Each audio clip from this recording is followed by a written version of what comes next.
अस्सलामुअलैकुम, सुबह खैर। कैसे हैं आप सब लोग? ठीक ठाक हैं, मज़े में हैं, अपनी लाइफ एंजॉय कर रहे हैं। भाई क्यों नहीं करें, क्योंकि वीकेंड है, लाइफ तो एंजॉय करनी चाहिए। अच्छा जी, आगे बढ़ते हैं और शो का आगाज़ करते हैं। और शो में सबसे पहले बात करते हैं सिविक सेंस की।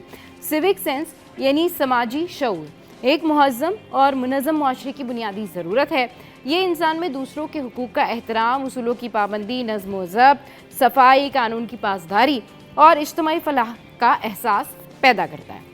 अच्छा जी, अब आगे बढ़ते हैं और आपके साथ में शेयर करते हैं कि जी जो वेदर है उसके जो प्राइस हैं, यानी सॉरी वेदर के प्राइस क्यों कह रही हूँ मैं जी, सब्जियों के प्राइस होते हैं। और मेरे पास क्यू कार्ड में सब्जियाँ आए तो मैं शफल कर रही हूँ और देख रही हूँ कि पहले जो है वो आपके साथ में क्या शेयर करें। तो पहले हम मौसम का हाल जानते हैं, और मौसम का जो हाल है आज दिन भर कैसा रहेगा ये जान लेते हैं। Here we go now. चलिए जी, तो मौसम का हाल जो है वो आज 10 बजे कैसा रहेगा, 11 बजे कैसा रहेगा, 12 बजे कैसा रहेगा, ये हम आपको बताने लगे हैं थोड़ी सी देर में कि मौसम का हाल जो है वो कैसा रहेगा। लेकिन उससे पहले जो है ओवरऑल मौसम की खबर जो है वो शामिल कर लेते हैं। अच्छा जी, अब कुछ शामिल कर लेते हैं आपके सामने। मौसम जो है वो 10 बजे 31 सेंटीग्रेड रहेगा, 11 बजे भी 31 सेंटीग्रेड रहेगा, 12 बजे भी 32 सेंटीग्रेड रहेगा, और फिर उसके बाद 1 बजे भी जो है वो 32 सेंटीग्रेड रहेगा। अच्छा जी, अब आगे बढ़ते हैं और फिर जो है वो बात कर लेते हैं हम। ये है जी खबर CTD की। अच्छा, CTD काउंटर टेररिज्म डिपार्टमेंट और हसास इदारे के मुश्तरका ऑपरेशन में मंगोपीर के एक घर पर जो है वो छापा मारा गया है, जिसके दौरान दहशतगर्दों से शदीद मुकाबला भी हुआ है। इस बारे में मज़ीद भी डिटेल जानेंगे, लेकिन अभी आपके साथ में जो है वो दाल माश के जो प्राइस हैं वो शेयर कर लेते हैं। और आपने ग्रॉसरी भी करनी होगी, दालें ख़रीदने भी जाना होगा, तो सबसे पहले जो है ये प्राइस आप सुनते जाएँ। दाल माश के जो प्राइस हैं जनाब वो हैं 405। इसके अलावा जो मूंग की दाल के प्राइस हैं वो हैं जी 310। फिर उसके बाद जो मसूर की दाल है वो है 250। फिर उसके बाद जो दाल चना है वो है 340। फिर जो काबली चना है उसकी होलसेल प्राइस जो हैं वो 310 है। अच्छा जी, अब सब्जियों की जो सरकारी कीमत है उस हवाले से बात कर लेते हैं कि सब्जियों की जो हमारे पास स्टैटिक प्राइस होती है, जो हम आपको बता रहे होते हैं कि भाई किस तरह से सब्ज़ी जो है वो स्टैटिक प्राइस पर है, आप जब जाते हैं तो किस तरह से उसको ख़रीदते हैं। तो ये जो प्राइस है सब्जियों की सरकारी और जो ये मार्केट की जो कीमतें हैं उनका ये फ़र्क है। ये जो है सब्जियों की कीमतों में जो है वो अब इजाफा होने लगा है, और सैलाब और बारिशों की वजह से कीमतों में ये इजाफा है, सब्ज़ी फ़रोश का ये कहना है। पंजाब और बलूचिस्तान से आने वाली सब्जियों की कीमतें बढ़ी हुई हैं। आलू की सरकारी कीमत 58 है और फ़रोख जो है वो 70 रुपये किलो है। प्याज की सरकारी कीमत 35 रुपये है और बाज़ार में जो है वो 70 रुपये किलो फ़रोख्त हो रहा है। भिंडी की सरकारी कीमत 173 है और फ़रोख्त 250 है। टमाटर की सरकारी कीमत 115 है और फ़रोख्त 150 है इसकी। अच्छा जी, लहसुन की सरकारी कीमत जो है वो 276 है और ये आपको दस्तयाब होगा 450 रुपये पे। अदरक की सरकारी कीमत 437 है और ये बाज़ार में जो है वो 450 रुपये फ़ी किलो है। शिमला मिर्च की सरकारी कीमत 104 रुपये है बाज़ार में और फ़रोख्त इसकी 200 रुपये। लीमू की जो सरकारी कीमत है वो 288 है और बाज़ार में जो है वो 350 पर फ़रोख्त हो रहा है। करेले की जो सरकारी कीमत है वो 150 रुपये फ़ी किलो है, मगर बाज़ार में ये 200 रुपये पर फ़रोख्त हो रहा है। फूल गोभी की सरकारी कीमत जो है वो 127 रुपये और बाज़ार में 150 रुपये पर फ़रोख्त हो रहा है। अच्छा जी, मौसम का हाल जानते हैं और अभी आपको बताते हैं कि शहर कायद में जो है वो बादलों के डेरे हैं। आइंदा 24 घंटों के दौरान जो मतला है वो अबर आलूद है और मरतूब रहने का इम्कान है। शहर में आज रात बूंदाबांदी का भी इम्कान है और शहर का ज़्यादा से ज़्यादा दर्जा हरारत 33 से 35 डिग्री तक रहने का इम्कान है। महकमा मौसमियात के मुताबिक महकमा मौसमियात का ऐसा बताना है, शहर कायद का मौजूदा दर्जा हरारत 30 डिग्री सेंटीग्रेड है, जबकि कम से कम दर्जा हरारत 28 से 30 डिग्री रहने का इम्कान है। शहर में जुनूब मगरिब सिम से 30 किलोमीटर फ़ी घंटा की रफ्तार से हवाएं चल रही हैं। हवा में नमी का तनासुब 70% से ज़ायद रिकॉर्ड किया गया है। अच्छा जी, चलें जी, शो में यहाँ वक्त हुआ है ब्रेक का। ब्रेक के बाद फिर जब हम वापस आएंगे तो आपके साथ में डिस्कशन करेंगे टॉप स्टोरीज़ की। हमारे साथ हमारे करस्पॉन्डेंट होंगे, आपने कहीं नहीं जाना, हमारे साथ रहना है। Keep watching City at 10।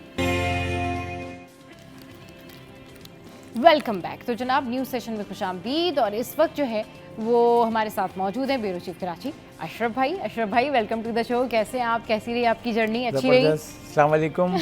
अच्छी जर्नी रही, मतलब कि लॉन्ग लीव थी और 2 हफ्ते की तकरीबन। तो पाकिस्तान टूर पे गए हुए थे। तो बहुत सारी चीज़ें, क्योंकि वहाँ नेट वगैरह के जहाँ पे थे तो इश्यूज थे, शेयर करेंगे तो आप भी हमारे जी श्योर इंशाल्लाह नेक्स्ट वीक में जो है वो अशरफ भाई की पूरी जर्नी जो है वो हम शेयर करेंगे। अच्छा जी, अब जो है वो हम अगली अपनी जो न्यूज़ है उसकी जानिब बढ़ते हैं। और हमारी जो अगली न्यूज़ है आज की, जो हमारी टॉप स्टोरी है, वो टॉप स्टोरी जो है वो कुछ इस तरीके से है कि ये पाकिस्तान इंटरनेशनल एयरलाइन PIA ने 40 ज़ायरीन के लिए खुसूसी परवाज़ें चलाने का जो है वो ऐलान कर दिया है। और तर्जुमान PIA के मुताबिक 8 से 11 अगस्त के दौरान 4 परवाज़ें कराची से रवाना होंगी, जबकि ज़ायरीन के लिए नजफ़ से वापसी के लिए 18 से 21 अगस्त की जो दरमियान है वो परवाज़ें शेड्यूल हैं। अच्छा जी, तर्जुमान के मुताबिक तमाम परवाज़ों पर टिकटों की फ़रोख्त शुरू कर दी गई है। ज़रूरत पड़ने पर मज़ीद परवाज़ें भी शेड्यूल की जाएंगी। अच्छा जी, ये ख़बर है। अब इस खबर पर जो है वो डेफिनेटली मैं चाहूँगी कि अशरफ भाई जो हैं वो इसकी इनसाइड स्टोरी बताएं। जी अशरफ भाई। देखिए, अभी सिचुएशन ये है कि जो गवर्नमेंट ने अभी देखा और ये सारे स्पेशल ये खुसूसी परवाज़ें कही जाएंगी वो जो चलाएंगे, तो हमारे एक वो ईरान, इराक मतलब जो जाते हैं ज़ायरीन, तो उनके लिए बाय रोड का सिलसिला था ना, यहाँ से ईरान, ईरान से इराक। तो वहाँ पे जो सिचुएशन को देखते हुए तो यहाँ पे बाय एयर का जो है वो किया गया इंतज़ाम। और यहाँ सबसे अहम बात, जो PIA की जो खुसूसी परवाज़ें होंगी उसकी जो फ़ी मुसाफिर किराया जो डॉलर में दिया गया है, $675 जो है रखा गया है, जो ज़राए ने हमें बताया। और ये भी बताया कि कम से कम जो है ज़ायरीन जिसमें ज़्यादा से ज़्यादा होंगे, क्योंकि देखें वहाँ बुकिंग का हर कोई तो नहीं ले सकता ना, उसकी कॉस्ट ज़्यादा होती है। बाय रोड की कॉस्ट बहुत कम होती है, सबसे लो। उसके बाद आती है ट्रेन की, उसके बाद आती है बाय एयर की।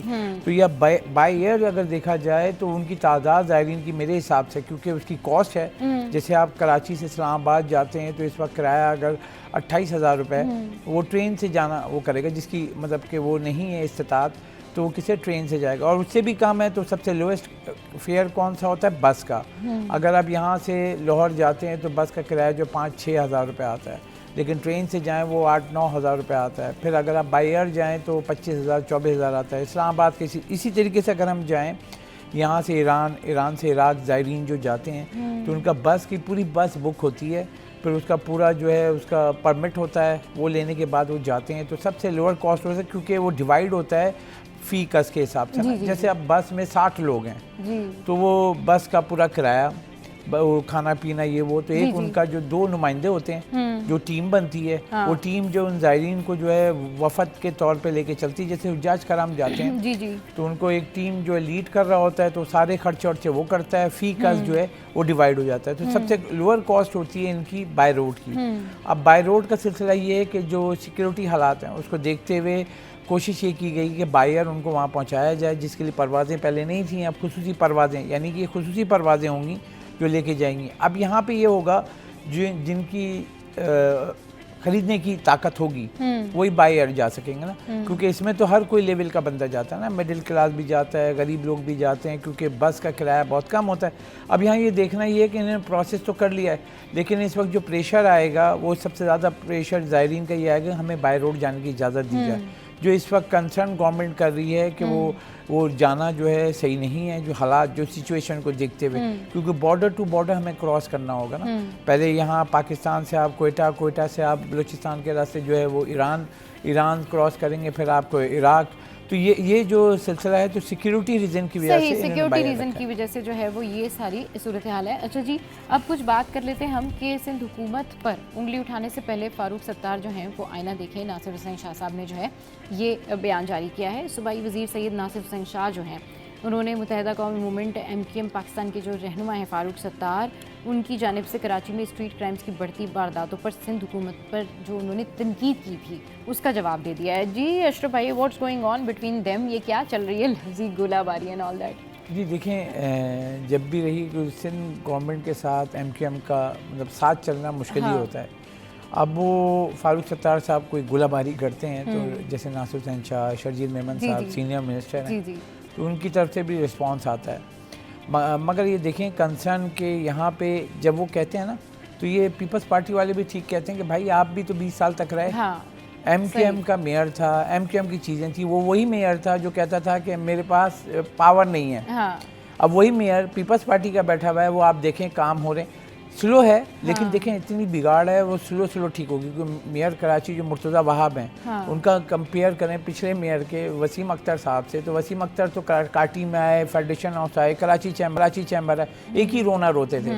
इख्तियारात नहीं है, पावर नहीं है, मतलब गटर का ढक्कन नहीं लगवा सकते। और यहाँ वही मेयर उन्हीं पावर के साथ मतलब कोई चेंजिंग नहीं हुई है। एडमिनिस्ट्रेटर बने थे वो, फिर जब मेयर की पावर मिली तो अब मेयर की पावर बन के आप देखें वो चीज़ें जो दुरुस्त हो सकती थी वो कर रहे हैं। अब यहाँ पे अगर वो उन चीज़ों के ऊपर भी कहेंगे, जैसे नंबर प्लेट के ऊपर बोल रहे हैं, दूसरी चीज़ों के ऊपर भी बोल रहे हैं, तो अपने गिरबान भी तो झांके ना एमक्यूएम वाले। 20 साल तक आप रहे, 20 साल में आप इस शहर को क्या किया, मैं वो बताऊं जो क्योंकि इस शहर में ही पैदा हुआ हूँ। नॉर्थ नाजाबाद जाएँ, नाजाबाद जाएँ, इवन के इनका गढ़ एमक्यूएम का जो गढ़ कहलाता था फेडरल एरिया, जो बहुत सा मशहूर था 90 के हिसाब से, वहाँ जाके आप रोडों की हालत देखें। ठीक है, आपको जो फंड्स मिले आप उसका तो जवाब दें ना। 20 साल में जो फंड्स मिले आपने कहाँ खर्च किए। अब जो मेयर आए या यूनियन काउंसिलर आए, ये सारे आए, जैसे जमात इस्लामी के भी बैठे हुए हैं, दीगर भी बैठे हुए हैं, वो तो काम कर रहे हैं। अब वो पार्क को रिहेबिलिट कर रहे हैं, मगर ये पीपल्स एमक्यूएम वालों ने क्यों नहीं किया। अब पीपल्स पार्टी जैसे मलिर शाह फैसल इधर इधर जो आए हैं वहाँ पे भी काम कर रहे हैं, सड़कें जो बन रही हैं, सीवरेज की लाइनें डल रही हैं। इवन के सोशल मीडिया पे देखें, हमारी भी टीम ने कवरेज की कि वो इलाके जहाँ 10 साल के बाद पानी आया। ठीक है, वो क्यों आया है, क्योंकि वहाँ खुदाई हुई, सीवरेज की लाइन डली, पानी की लाइन डली, क्योंकि पैसा लगा ना। अब यहाँ पे जो आप इनसे पूछें कि भाई आप बोल रहे हो, तो जैसे मिलते हैं तो मैंने इनको यही कहा, जैसे ख्वाजा इज़हार साहब थे अपोजिशन लीडर सिंध के, अब तो कौमी असम्बली में चले गए। तो जब वो थे तो अपोजिशन लीडर से सिंध का बजट आता, तो मैंने कहा भाई आप लोग बैठ के सुनते हैं तो आप ये बताएं ना, जो कंसर्न है पैसे जो मिलते हैं वो लगते क्यों नहीं है। अब मेन ये है कि अगर इस वक्त गोलाबारी से अगर काम हो जाए तो ज़बरदस्त बात है। आप गोलाबारी एक दूसरे को मारते रहें, मतलब इंडिया पाकिस्तान की जंग थोड़ी है। इस शहर की बात है, ये वो शहर है, 7 इंडस्ट्री जोन है, 24,000 छोटी बड़ी सनतें हैं, लाखों अफराद को रोज़गार मिलता है। 7 इंडस्ट्री जोन का आप चक्कर तो लगाए ना इन लोगों को लेके। जितने भी असम्बली मेम्बरान हैं जो एक दूसरे को गोलाबारी करते हैं, देखें असम्बली क्या है, कानून साज इदारा। कौमी असम्बली भी क्या है, कानून साज इदारा, यानी कि वो कानून बनता है, उसको अप्रूव करते हैं, उस पर इम्प्लीमेंट होता है। अब यहाँ जो आपको बजट में पैसे मिल रहे हैं, वो सारी जो चीज़ें मिल रही हैं, रुकन सूबाई असम्बली उनको भी पैसे मिले, फिर बहुत सारी चीज़ों को मिले। तो आप ये बताएं ना, 20 साल तक तो आप रहे भाई एमक्यूएम, आप गोलाबारी कर रहे हैं, तो गोलाबारी करने से पहले आप तो बताएं ना, सफारी पार्क का आपने क्या किया, कराची में जो पार्कें हैं इनका क्या किया, और इसका भी जवाब दें। इस शहर में जो पोर्शन माफिया, कब्ज़ा माफिया जो हुआ, उसका भी जवाब देना आप। ये पीपल्स पार्टी ने तो नहीं किया है, किसने किया है इस शहर में। यहाँ मैं बताऊँ, क्योंकि मैं पैदाइश हूँ नॉर्थ नाजाबाद की, और नॉर्थ नाजाबाद सब आप यकीन करें 4 ग्राउंड थे। एक मेरी नाम की अशरफ मस्जिद, जो लोग जानते होंगे, वहाँ पे डी ब्लॉक में है, उसके बैक साइड पे 2 ग्राउंड थे। वहाँ जाएं आप, जाके देखें, आपकी आंखें, मतलब कोर्ट ने उसके ऊपर नोटिस लिया है, ग्राउंड के ऊपर आपने घर बना दिए। 4 ग्राउंड थे, मतलब कि आप शिपानो कॉलेज से लेके यूथ सेंटर तक, जो इंटरमीडिएट का जो बोर्ड ऑफिस है, वहाँ तक आपके 4 ग्राउंड थे। चारों ग्राउंड में, मतलब दुनिया में कहीं देखा है आपने, हर इलाका होता है और उस इलाके में प्ले ग्राउंड होता है, पार्क होता है, प्ले ग्राउंड नहीं छोड़े आप लोगों ने। ठीक है, तो आप ये बताएं ना, जब अगर पीपल्स पार्टी कुछ कहती है तो आप आग बगोला हो जाते हो, फिर जब आप कुछ कहते हो उधर से हो जाते हो। लेकिन भाई यहाँ के लोगों को तो देना सही है, यहाँ के लोगों को जो है एक प्रॉपर सिस्टम देना चाहिए। चलिए आगे बढ़ते हैं और आपको बताते हैं कि कराची के शहरी मुल्क में सबसे महंगा आटा खरीदने पर मजबूर हैं। शहर कायद में आटे का 20 किलो का थैला 1800 रुपये तक में फ़रोख्त हो रहा है। इदारे शुमारियात पाकिस्तान की दस्तावेज़ के मुताबिक कराची में 20 किलो आटे का थैला मुकाबले में 420 रुपये तक जो है वो महंगा है, जबकि पेशावर के मुकाबले में कराची में आटे का 20 किलो का थैला 300 रुपये तक महंगा है। जी अशरफ भाई, ये ज़रा देखें। हाँ, ये दायरा शुमारिया जब देता है, वीकली रिपोर्ट देता है, जिसके ऊपर ये आया था कि चीनी की, आटे की, इन सब की प्राइस हैं, तो ये हर इलाके में जाके लेते हैं। अब मैं हैरान हो रहा हूँ कि 20 किलो का जो ये दे रहे हैं, तो एक बात के दोबारा से यहाँ पे क्लियरफाई कर दूँ कि अगर कराची में हम बात करते हैं, पंजाब में 20 किलो आटा, क्योंकि वहाँ डिमांड बहुत ज़्यादा है ना। कराची में बात करें तो आपका चावल भी बिकता है, आटा भी बिकता है, तो कंपैरिजन में लें तो यहाँ पे 5 किलो 10 किलो का आटा मिलता है। अगर आप किसी भी दुकान पे चले जाएं, ये हमने बहुत दफ़ा मैंने कहा भी है। और ये पंजाब में जो है ना, क्योंकि वो आटा ज़्यादा खाते हैं ना, चावल कम खाते हैं, तो जो आटा खाते हैं तो उनकी डिमांड बहुत ज़्यादा, वहाँ 20 किलो का थैला होता है, यहाँ पे 1 किलो है। दूसरी बात कि यहाँ जो 10 किलो का आटा है तो वो 850, 900 अलग अलग, एक फ़ाइन आटा होता है, एक 2.5 नंबर होता है।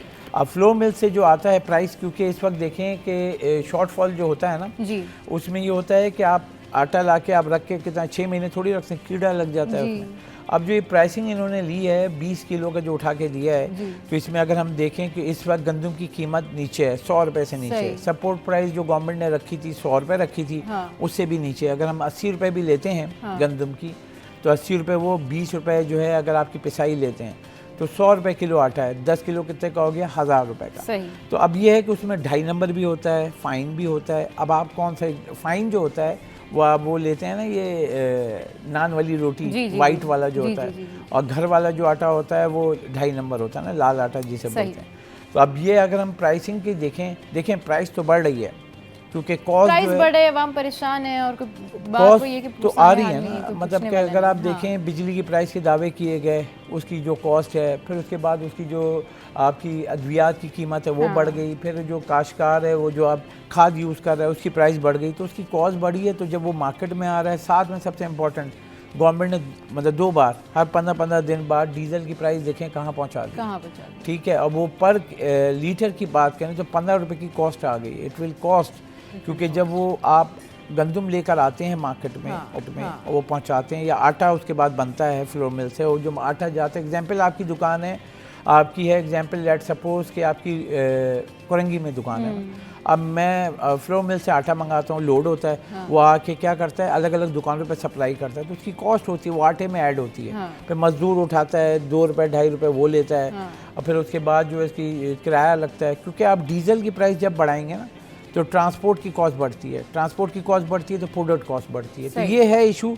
मगर ये है कि अगर देखा जाए कंसर्न गवर्नमेंट ने जैसे दावे किए थे महंगाई की शरह जो है 4% से नीचे आ गई है, लेकिन इस हकीकत दावे में महंगाई के जो है ना वो धरे के धरे रह गए हैं और अवाम पिसते रहते हैं। हाल लोगों का वही है कि किसी किस्म जो है वो नहीं मिलता है अवाम को।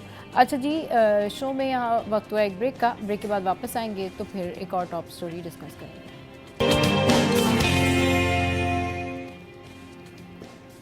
Welcome back. अच्छा, ये खबर जो है सिंध हेल्थ केयर कमीशन का गैर रजिस्टर्ड अस्पतालों के खिलाफ फैसला कुन कार्रवाई का इंदिया। Sindh health care commission SHCC regulatory इदारे के तौर पर खुद को मुस्तहकम करने में मुश्किलात का शिकार है। सूबे भर में ज़्यादातर सरकारी और निजी सेहत के इदारे कमीशन की निगरानी से बचने के लिए उसके साथ रजिस्टर होने से गुरेज करते हैं। अच्छा अशरफ भाई, इस खबर के बारे में आपका क्या कहना है कि अब ये इन्होंने क्रैकडाउन शुरू कर दिया?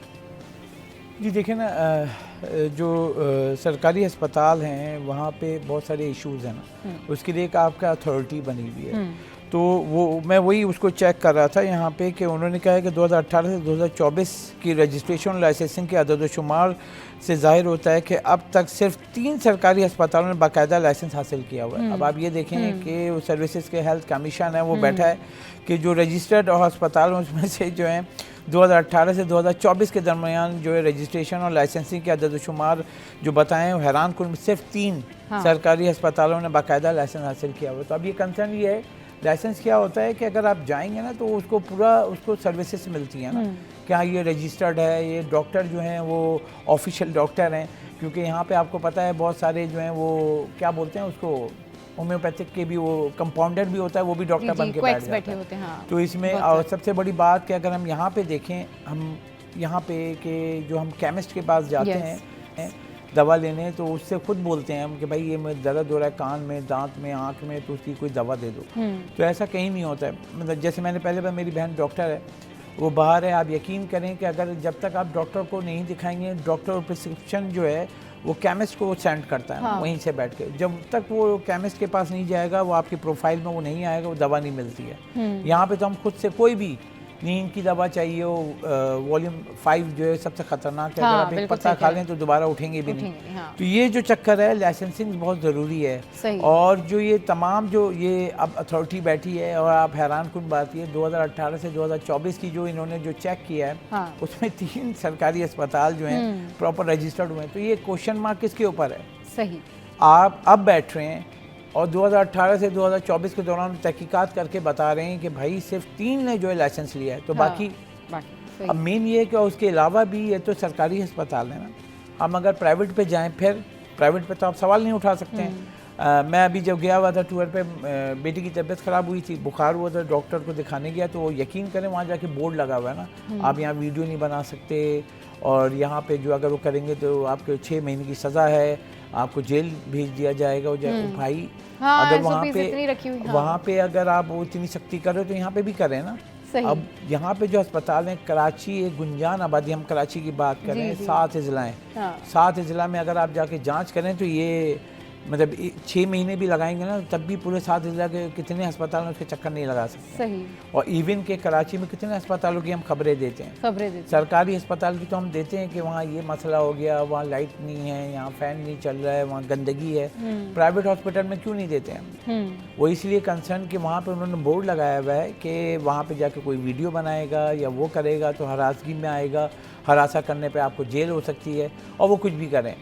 अब ये कंसर्न ये है कि जो आपकी कमीशन है वो बैठे प्रॉपर तरीके से। अब सवाल तो मेरा यही बन रहा है कि मैं वही देख रहा था 2018 से 2024, तो पहले तो आप बताएं ना, आप इतने सालों क्या कर रहे थे? क्या कर मतलब आप 4 और 2 6 साल, हाँ, 6 साल बाद आपको रिपोर्ट मिली है कि सिर्फ 3 ने जो सरकारी अस्पतालों ने लाइसेंस लिया है। तो इतने 6 साल तक का इंतज़ार कर रहे थे कि ये रिपोर्ट देनी है और उसके ऊपर एक्शन लेना है। तो आप एक्शन हर आपको जैसे होता है ना, कोई भी इदारा होता है अपनी जो लाइसेंसिंग की जो जांच करता है ना सब, वो हर 3 महीने बाद होता है। जैसे मैं पायलट का बताऊं, हर 6 महीने बाद जो पायलट है अपना वो ऑनलाइन टेस्ट देता है। इसी तरीके से डॉक्टर की चेकिंग होनी चाहिए, हाँ भाई ये प्रॉपर डॉक्टर है या नहीं है, क्योंकि इंसानों की जानों से खेलने वाले जो है ना वो किसी तौर पे माफ़ी के काबिल नहीं है। और इस शहर में आप देखें क्लिनिक खोल के बैठे हुए हैं, अस्पताल चल रहे हैं, बेनामी अस्पताल, जी, अजीब अजीब से अस्पताल जो कि रजिस्टर्ड भी नहीं है, खोल के बैठे। अब ये है कि कमीशन अगर बैठा है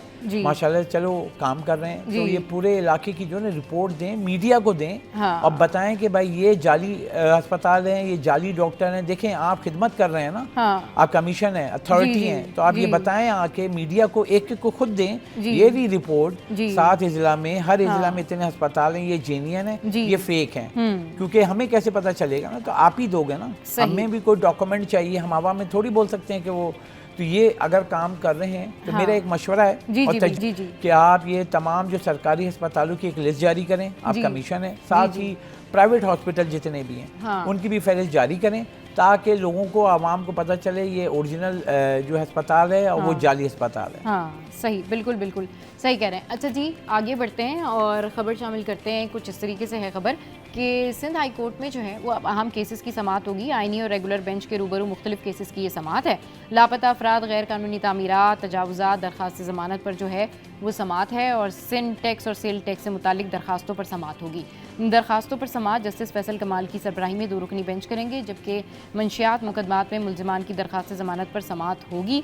दरखास्त पर समाअत जस्टिस जुल्फ़िकार सांगी की सरबराही में 2 रुकनी बेंच करेंगे। आईजी सिंध, सेक्रेटरी दाखिला और दीगर अदालत में जो है वो पेश होंगे। अच्छा जी, एक और खबर है। खबर ये है कि जी मारगला की पहाड़ियों से टकराकर तबाह होने वाले एयर ब्लू तैयारे हादसे को अब 15 साल बीत गए, लेकिन अफसोसनाक वाक़े में अपनों के बिछड़ जाने का गम आज भी जिंदा है। बदकिस्मत तैयारे ने 7:41 पर कराची के जिन्ना इंटरनेशनल एयरपोर्ट से उड़ान भरी और 9:41 पर इस्लामाबाद एयरपोर्ट पर कायम कंट्रोल टावर से रब्ता मुनक़ता हो गया। फिर तहकीकाती रिपोर्ट के मुताबिक पायलट ने खुद को गैर महफूज सूरत हाल में डाला और ख़राब मौसम में जहाज़ को नीचे उतारने के लिए संगीन खिलाफ वर्जियों और फ्लाइंग डिसिप्लिन की खिलाफ वर्जियों का मुर्तकिब हुआ, जबकि कम ऊंचाई पर खतरनाक इलाके में तैयारे को गैर महफूज हालत में रखा गया। कॉकपिट, रिसोर्स मैनेजमेंट और पायलट्स स्किल्स की नाकामी हादसे की जो है वो वजह बनी, और इसी दौरान जहाज़ में ये जो जहाज़ है वो हादसे का शिकार हुआ। हादसे की तहकीकात करने वाले सेफ्टी इन्वेस्टिगेशन बोर्ड ने अपनी रिपोर्ट में पायलट को फ्लाइंग डिसिप्लिन की खिलाफ वर्जियों पर हादसे का जिम्मेदार करार दिया है। अच्छा जी, आगे बढ़ते हैं और अब कुछ शेयर कर लेते हैं जो कराची के हालात हैं, कराची के जो वाक़यात हैं, और इसी पर जो है वो डिस्कशन कर लेते हैं अशरफ भाई से। ये अशरफ भाई, मारगला की पहाड़ियों से टकराकर तबाह होने वाले जो एयर ब्लू तैयारा है, इसके हादसे को अब 15 साल बीत गए। जी बिल्कुल, देखें कि एक तो ये हुआ था सानिया एयर ब्लू का, उसके बाद एक PIA का हुआ था जो कराची में मलीर की तरफ जो गिरा था। इसके बाद अगर आप देखें ना, सबसे बड़ी जो कमेटी बनी थी, हाँ। 15 साल हो गए हैं। हाँ। अफसोस की बात यह है कि अभी तक उसकी तहकीकात एट दी एंड पायलट के ऊपर दे रहे हैं। हाँ। उसमें जब मैं एविएशन करता रहा हूँ, और एविएशन का जब करता था, उसमें जो रिपोर्ट आई थी, जो ब्लैक बॉक्स होता है, उसकी जो चीज़ें आई, तो वो मेडे की कॉल दी गई थी। हाँ। क्योंकि वो जब फ्लाई किया था तो उसके बाद उसमें कंसर्न आया था कोई टेक्निकल फॉल्ट, उसके बाद जो इमरजेंसी लैंडिंग होती है। जी। अब वहाँ पे कैसे कांटेक्ट मुनक़ता हुआ, क्या हुआ, वो आज तक सामने नहीं आया, क्योंकि इससे पहले जो कराची तैयारा PK3035 जो यहाँ पे मलिर में एयरपोर्ट के नज़दीक गिरा था, तो कोविड के दौरान हुआ था, हाफ पैसेंजर थे, तो उसमें भी जो आया था तो कॉर्पोरेट की जो आवाज़ आई थी ब्लैक बॉक्स से, तो उसमें जो चीज़ें ये थी कि दोनों पायलट जो हैं कोविड की वजह से परेशान थे कि कुछ शादी में जाना थे, कोई कह रहे हैं हमारा टेस्ट आएगा कोविड पॉजिटिव, उस चक्कर में जो है वो लैंडिंग गियर नहीं खोला था, तो वो भी एक कंसर्न था। टोटल वहाँ पे फॉल्ट आया था कि वो पायलट का फॉल्ट था, क्योंकि जहाज़ इतना पावरफुल था कि वो 4 दफ़ा टकराने के बाद भी टेक ऑफ कर गया था। अगर इंजन ख़राब होते तो टेक ऑफ कभी भी नहीं करता। अब उसके बाद अगर हम यहाँ की बात करें, क्योंकि ये कंसर्न ये है कि उस वक्त जो इतने कॉन्टैक्ट नहीं थे 15 साल पहले, 15 साल बाद जो चेंज सिनेरियो हुआ है, तो हम बहुत सारी चीज़ें हमें वो मिली, तो जो उसमें अपडेट हुआ है, तो इसमें ये कंसर्न ये है कि अब तक अगर देखा जाए मुकम्मल तहकीकाती रिपोर्ट आज तक सामने नहीं आई। ये है कि यहाँ पे कंसर्न देखें कि इसको ऐसे जांच पड़ताल सख्ती से करनी चाहिए, और जो सिविल एविएशन अथॉरिटी है, एयरपोर्ट अथॉरिटी है, बाकी आपके जो या एयरलाइन, ये तमाम एयरलाइंस की जो जांच पड़ताल होती है, ठीक है, आपका एयरपोर्ट अथॉरिटी वो करता है, उसके बाद आपका लाइसेंसिंग का होता है। हर पायलट की हर 6 महीने बाद जो है ना उसको ऑनलाइन टेस्ट देना होता है। जैसे मैं बैठा हूँ, मैं अपना काम कर रहा हूँ, तो मुझे 6 महीने बाद जाके मुझे वहाँ पे उसका पूरा कोर्स का जो है ना कोई ऑनलाइन वो वीडियो पे होता है, और मैं बैठ के उसको ऑनलाइन जो है मैं बताऊँगा जो सिनेरियो हो रहा है, एमरजेंसी सिचुएशन हो गई, उसके ऊपर क्वेश्चन आएंगे, उसका जवाब देना है, ये सारा देना है। तो ये कंसर्न हर इदारे में होना चाहिए ना। अब ये है कि यहाँ पर टोटल पायलट को दे देना कि अब जैसे आपने पढ़ा तो पायलट के ऊपर दे रहे हैं, मतलब मैं नहीं मानता, क्योंकि कोई भी हो उसको पता है मेरी जिम्मेदारी है कि 180 पैसेंजर को मैं लेके जा रहा हूँ, तो मैं कोई रिस्क तो नहीं लूँगा ना। उनकी टाइमिंग होती है, नींद की पूरी होनी चाहिए, कंटिन्यू फ़्लाइट नहीं कर सकते हैं। अगर एक फ़्लाइट करके उनको रेस्ट दिया जाता है कि आप रेस्ट करें, उसके बाद अगली फ़्लाइट लेंगे। ये नहीं होता कि यहाँ से आप उड़े इस्लामाबाद गए फिर दूसरी फ़्लाइट ली वापस आ गए, ऐसा नहीं होता है। उनकी प्रॉपर रेस्ट टाइमिंग होती है, उनको स्लीप वेल करना होता है, उनको जो है पूरा VIP यानी कि अच्छे से अच्छा होटल दिया जाता है कि जाके आराम से सोएं, मील अच्छा दिया जाता है। तो अब ये है कंसर्न कि जो सिचुएशन है ना इसकी, तो इसमें बहुत सारी चीज़ें होती हैं, रिपोर्ट सामने नहीं आती है। सही कह रहे हैं कि बहुत सारी ऐसी चीज़ें होती हैं कि रिपोर्ट जो है वो सामने नहीं आती है। बहुत शुक्रिया अशरफ भाई, आप हमारे शो पर आए। शो में वक्त तो एक ब्रेक का, ब्रेक के बाद वापस आएंगे तो मज़ीद डिस्कशन करेंगे। Stay with us. Welcome back. तो जनाब अब मिलवाते हैं आपको एक ज़बरदस्त पर्सनालिटी से। इस वक्त हमारे साथ मौजूद हैं mister Ahmed Hammad, product manager हैं हायर सोलर हाइब्रिड AC से। इनको वेलकम करते हैं शो में और उनसे पूछते हैं इनकी प्रोडक्ट के बारे में। अस्सलाम वालेकुम sir, welcome to the show. कैसे हैं आप? ठीक ठाक हैं? अल्हम्दुलिल्लाह, अल्लाह का शुक्र है। अच्छा सर, हायर के बारे में बताइए सर कि ये कंपनी कैसे शुरू हुई और पाकिस्तान में ये कंपनी जो है इस वक्त कहाँ स्टैंड करती है? Very good. Haier is the Chinese company, right, और पाकिस्तान में अब इसको 25 इयर्स हो गए। दे स्टार्टेड बिजनेस हियर, और ये होम अप्लाइंसेस की कंपनी है। So we have industrial park in Lahore, और all the products related to the home appliances we are distributing in Pakistan. सही। We are assembling, we are manufacturing, and we have a dealer network all over Pakistan. और इसके बाद जो हमारी जो product leading products हैं उसमें air conditioner है, रेफ्रिजरेटर है, वॉशिंग मशीन है, और इसके साथ हमारी LEDs भी हैं, किचन अप्लाइंसेस भी हैं। तमाम प्रोडक्ट रेंज हमने पाकिस्तान में दी हुई है। सही। हाँ जी, सही, तमाम प्रोडक्ट रेंज जो है वो दी हुई है। अच्छा जी, ये बताएं कि हायर में जो आपका सफ़र है, आपकी जर्नी जो है वो कैसी रही? आपने यहाँ से जो है वो कैसे शुरुआत? मेरा वैसे तो बैकग्राउंड सेलुलर इंडस्ट्री से है जी, और आज से तकरीबन 21 साल पहले हायर ने मोबाइल फ़ोन्स लॉन्च किए थे। इनका बड़ा पॉपुलर मोबाइल फ़ोन था पेन फ़ोन, तो जो आप हैंग कर सकते थे पॉकेट में। तो they hired me over there, और after 2 years they offered me कि आप प्रोडक्ट मैनेजमेंट में आ जाए। तो फिर मैं एयर कंडीशनर प्रोडक्ट मैनेजमेंट में आ गया। प्रोडक्ट मैनेजर रहा, फिर सीनियर प्रोडक्ट मैनेजर हुआ, जनरल मैनेजर हुआ, फिर डायरेक्टर हुआ। तो इस तरह ये सारा सफ़र है जो हायर के साथ मेरा गुजरा। तो माशाल्लाह एक अच्छी ऑर्गेनाइजेशन है। It's a joint venture among Chinese and local group here in Pakistan. सही। अच्छा जी, ये बताइएगा कि ये जो हायर है, ये जो टेक्नोलॉजी है, ये जब मुतारिफ़ करवाई गई तो ये कौन सी नई टेक्नोलॉजी थी या जिद्दत थी? इस हवाले से ज़रा बताइए। अच्छा, सूरत हाल ये है कि जैसे कि we are the leading company in Pakistan regarding the innovation and the new products. और हमारी जो सक्सेस स्टोरी है वो है with a close interaction with the customers and users, कि हमें कस्टमर्स के लिए क्या चीज़ रिक्वायर्ड है, राइट। अब मैं बात करता हूँ एयर कंडीशनर के हवाले से, तो उसमें क्या इनोवेशन रिक्वायर्ड है।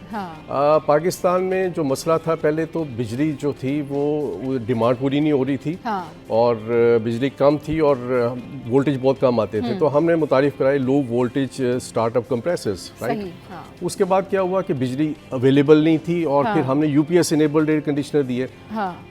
इसके साथ हमने, जैसे कि एनवायरनमेंट में बहुत ज़्यादा पोल्यूशन है, हमने जो एयर प्योरीफायर एयर कंडीशनर वो भी मुतारिफ कराई फीचर वाइज। सही। अब क्या सूरत हाल है कि जैसे कि टेक्नोलॉजी शिफ्ट हो रही है या एनर्जी शिफ्ट हो रही है सोलर पे, जी जी, हेल्थी जी, तो then we asked to our research and development कि हमें कोई ऐसा एयर कंडीशनर बना के दें जो डायरेक्ट सोलर पे चले। सही। ठीक है, तो अल्हम्दुलिल्लाह हमने एक ऐसा एयर कंडीशनर बनाया है जो डायरेक्ट सोलर पैनल्स पे चलता है। We required only 4 solar panels, और आपका 1.5 टन का एक T3 कंप्रेसर के साथ एयर कंडीशनर जो है वो सोलर पे डायरेक्ट चल रहा है। सही। ठीक है, अब ये air conditioner is very popular among the region of Sindh and Baluchistan, कि जहाँ बिजली ही अवेलेबल नहीं है। अब जहाँ बिजली अवेलेबल नहीं है वहाँ एयर कंडीशनर चल रहा है, और वो हायर का सोलर हाइब्रिड एयर कंडीशनर चल रहा है। इसमें हमने जो टेक्नोलॉजी दी है हाइब्रिड वाली, कि आप इसको यूज़ कर सकते हैं ग्रिड के साथ भी, लाइक केई के साथ भी इसे आप अटैच कर सकते हैं। आजकल जैसे कराची में क्लाउड्स वगैरह हैं, तो अगर सोलर की जनरेशन कम है तो इसने मैक्सिमम सोलर से लेना है, और बाकी जो है केई से लेना है। ऑटो बैलेंस टेक्नोलॉजी है। ठीक है, इसी तरह अगर आप शाम को रात को चलाना चाहते हैं तो आप इसको ग्रिड पे भी चला सकते हैं। तो this is a very big innovation for Pakistan customers. सही। चलिए जी, ये एक बहुत बड़ी जो है बड़ी इनोवेशन है।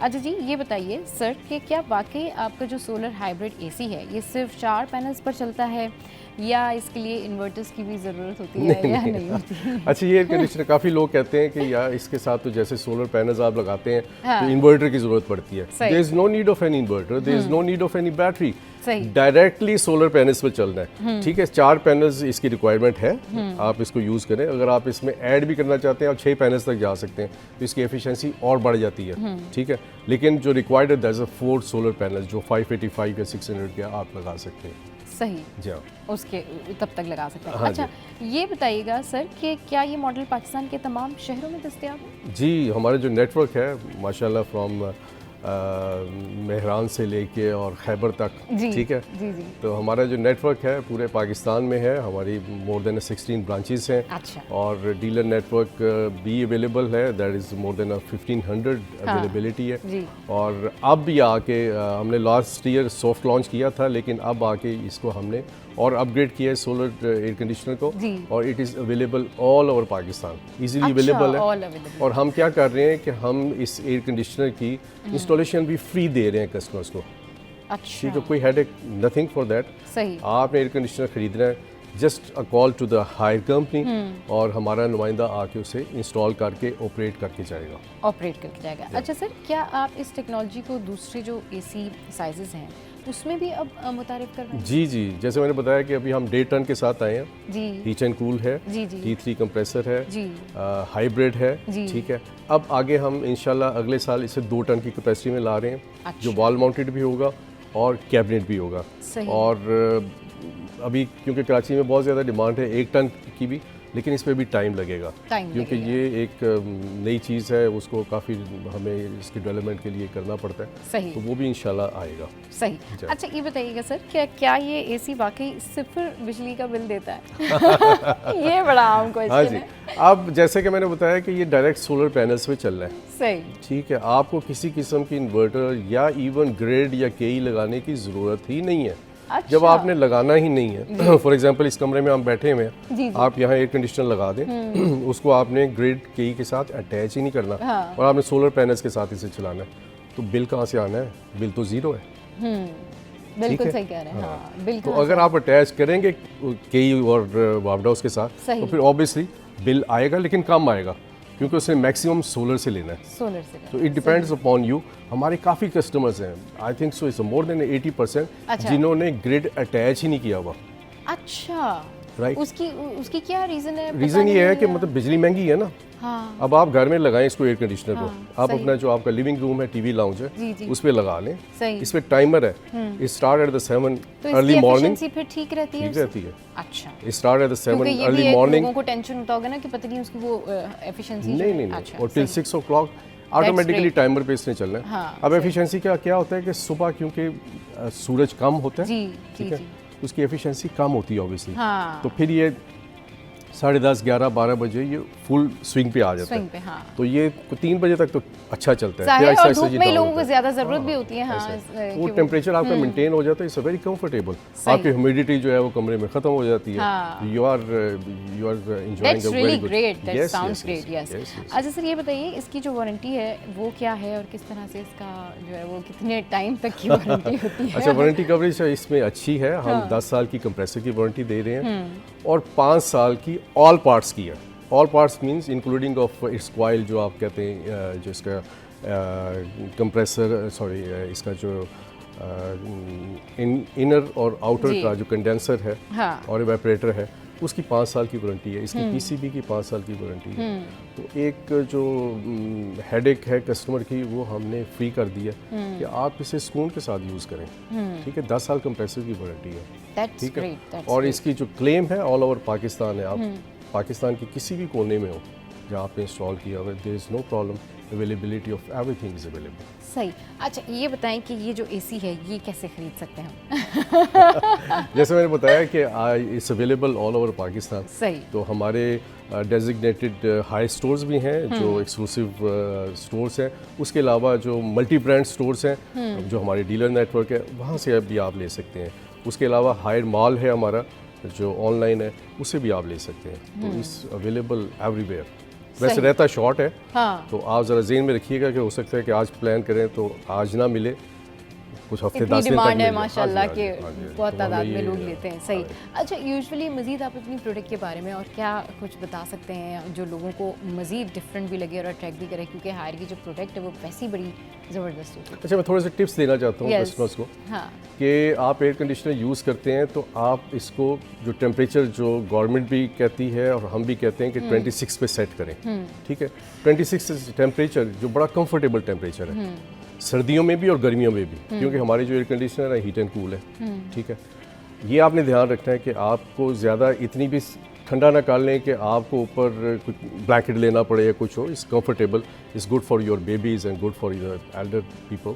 तो मेक इट 26 टेम्परेचर, राइट। और सेकेंडली जो आप इसके जो फिल्टर्स हैं, डस्ट फिल्टर्स हैं, जी। वो usually you have to clean it. मतलब अगर आप किसी कमर्शियल में यूज़ कर रहे हैं तो 2 या 3 दिन बाद इसे साफ़ कर लें। अगर आप घर में यूज़ कर रहे हैं तो हफ्ते के बाद इसे निकाल के साफ़ कर लें। हमारे काफ़ी कस्टमर्स की कंप्लेंट आती है कि जी एसी सही नहीं चल रहा, उसका थ्रो सही नहीं है। जब हम टेक्नीशियन को भेजते हैं तो पता चलता है कि उनके जो डस्ट फिल्टर्स हैं वही चौक हुए हैं, गंदे हुए हैं, वो साफ़ ही नहीं करते।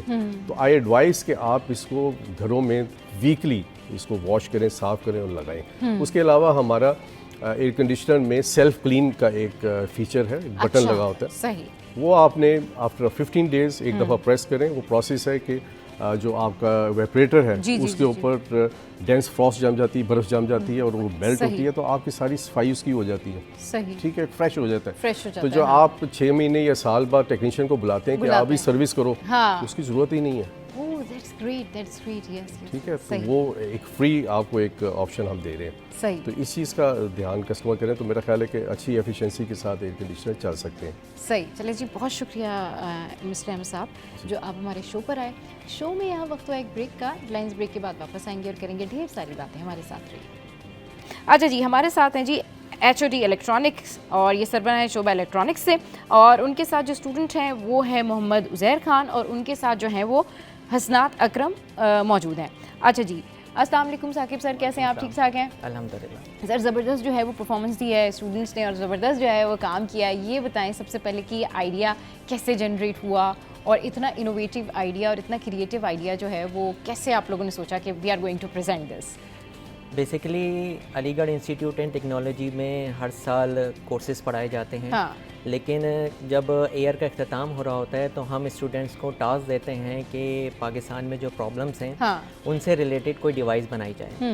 तो मैंने इनको आइडिया दिया कि जब हम फ्यूल पंप जाते हैं हाँ। या कोई भी इंसान जाता है हाँ। तो फ्यूल में टेम्परिंग हो रही होती है। सही। लेकिन हम उसको आइडेंटिफाई नहीं कर सकते। सही। कोई भी पंप स्टेशन वाला हमें बार बार मेजरमेंट करके नहीं दिखाएगा। हाँ।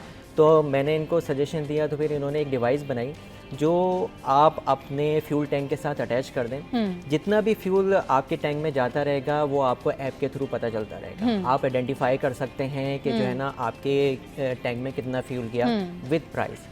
एक हमारी फैकल्टी मेंबर्स हैं, सीनियर इंस्ट्रक्टर हैं मिस सिद्रा अजीज़, उनका सजेशन ये था कि बहुत सारे बाइकर्स होते हैं जिनका एक्सीडेंट हो जाता है, उनको एम्बुलेंस उठा के हॉस्पिटल तो ले जाती है लेकिन उनके घर वालों को खबर नहीं मिल सकती। बहुत देर में मिलती है जिससे बहुत सारी डेथ हो जाती हैं और मसले मसाइल हो जाते हैं। तो उनके सजेशन से इन स्टूडेंट्स ने एक हेलमेट बनाया, उसके अंदर GSM मॉडल GPS लगाया है। जैसे ही बाइकर गिरेगा और अगर 10 सेकंड तक उसमें कोई रिस्पांस नहीं किया तो ऑटोमेटिकली उसके घर पे या जो भी नंबर आप देंगे उस पर SMS चला जाएगा, लोकेशन चली जाएगी, और जैसे ही अगर उसको एम्बुलेंस में भी लेकर जा रहे हैं तो एग्जैक्ट लोकेशन उसके घर वालों के पास जा रही है, तो इमीडिएटली वो ऑफिस हॉस्पिटल पहुंच सकते हैं। सही, ये बड़ी ज़बरदस्त जो है आप लोगों ने टेक्निक लड़ाई। आप बड़ा मुस्कुरा रहे हैं जनाब, आप बताइए ये इनोवेटिव आइडिया क्रिएट किया आपने, ज़बरदस्त काम किया, क्या थॉट था जब करने जा रहे थे कि ये एग्जीक्यूट हो जाएगा नहीं होगा, मतलब व्हाट्स गोइंग ऑन, ज़रा बताएं थोड़ी सी अपनी जर्नी। कोई भी चीज़ पॉसिबल तो नहीं होती लेकिन कोशिश करनी चाहिए इंसान हाँ। को। तो हम लोगों ने भी कोशिश करी क्योंकि हम लोग भी बाइक पे आते जाते रहते तो हमारे साथ भी टेम्परिंग होती है। राइट। तो हमने बोला कि क्यों ना कोई ऐसी चीज़ बनाए जिससे हमें फ़ायदा हो सके। फ़ायदा हो सके। तो हम लोगों ने फ्यूल कैप बनाया। अच्छा, सही।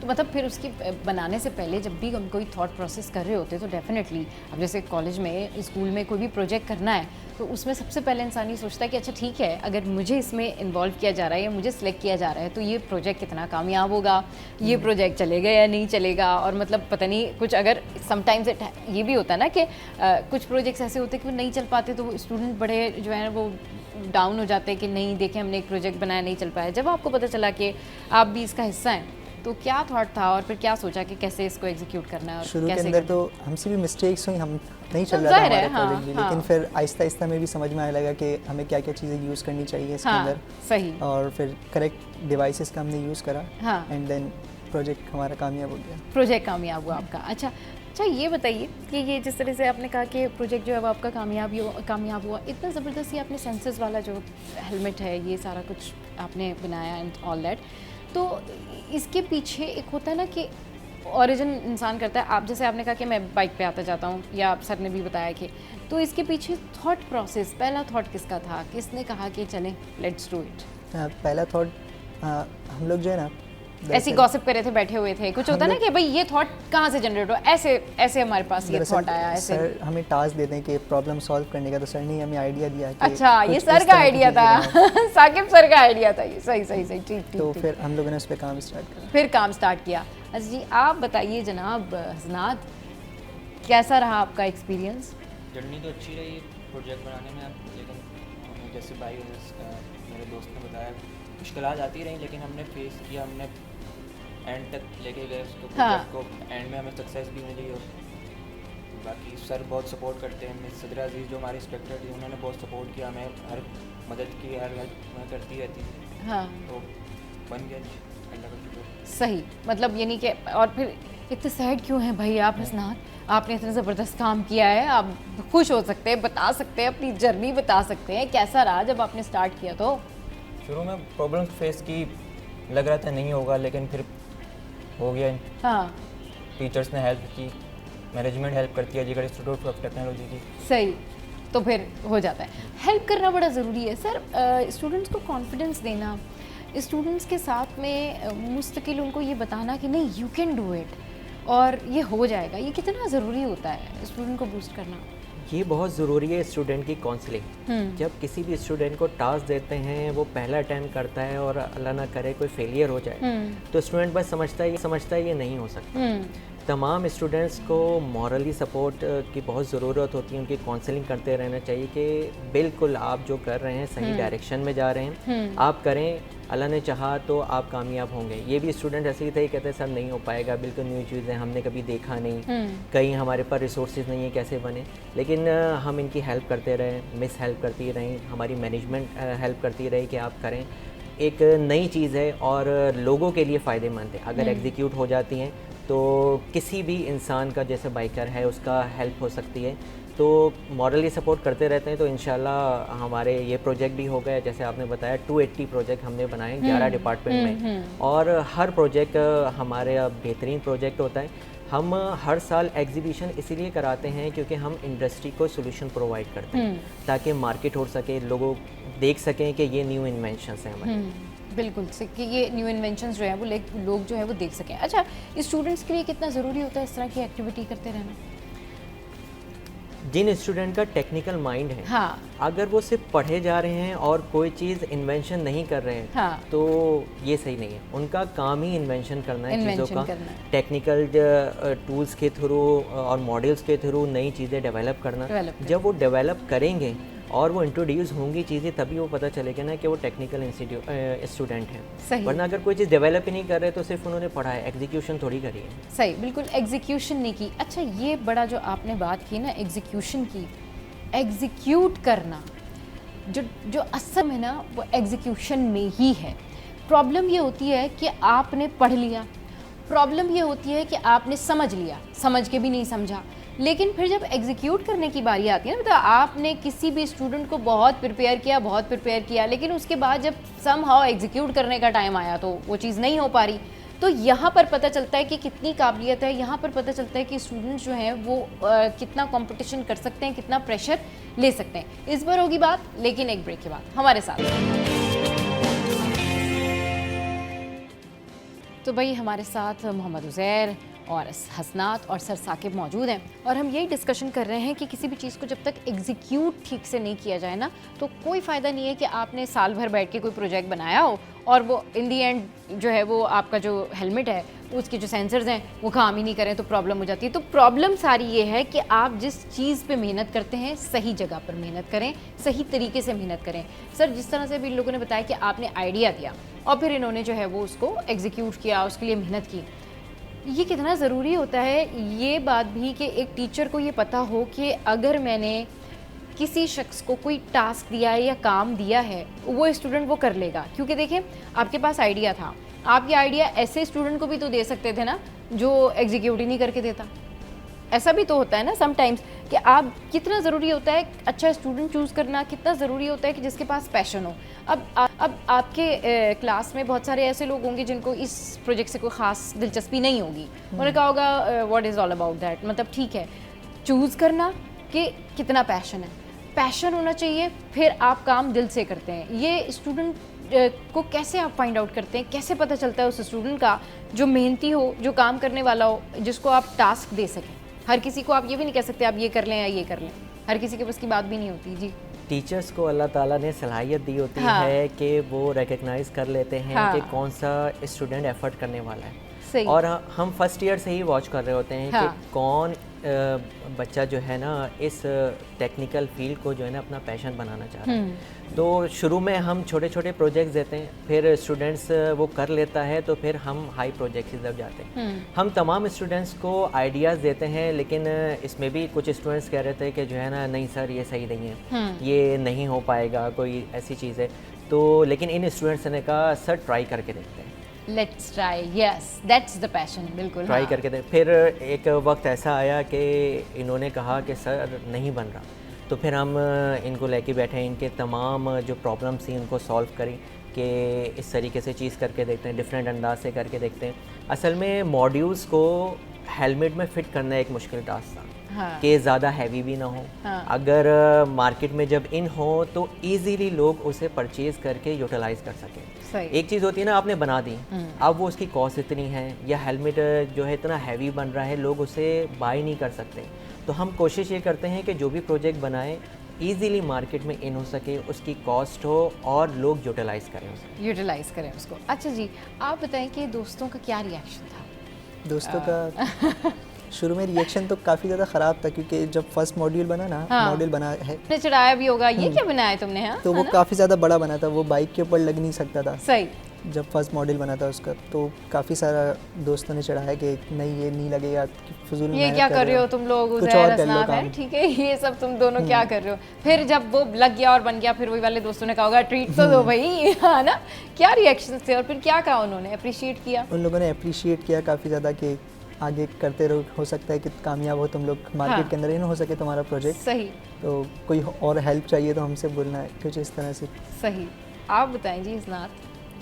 टाइम लगा लेकिन बन गया प्रोजेक्ट। शुरू में हसनात के साथ तो किसी ने कोई जो है ना वो टॉन्ट नहीं मारा होगा। हसनात तो इतने सीरियस हैं, हसनात ने तो बस ऐसे देखा होगा, हसनात ने कहा होगा नहीं जी ये तो बन के रहेगा। हसनात नहीं, बहुत सारे लोगों ने टॉन्ट मारा कि क्या कर रहे हो, क्यों कर रहे हो, ये ज़रूरी नहीं है, लेकिन अल्हम्दुलिल्लाह यकीन था, खुद पर बिलीव था, ग्रुप मेंबर्स ने काविशों कैसा कितना अच्छा फील होता है कि जब आप कोई काम कर रहे हैं और अल्लाह ताला उसको पाए तकमील तक पहुंचा दे।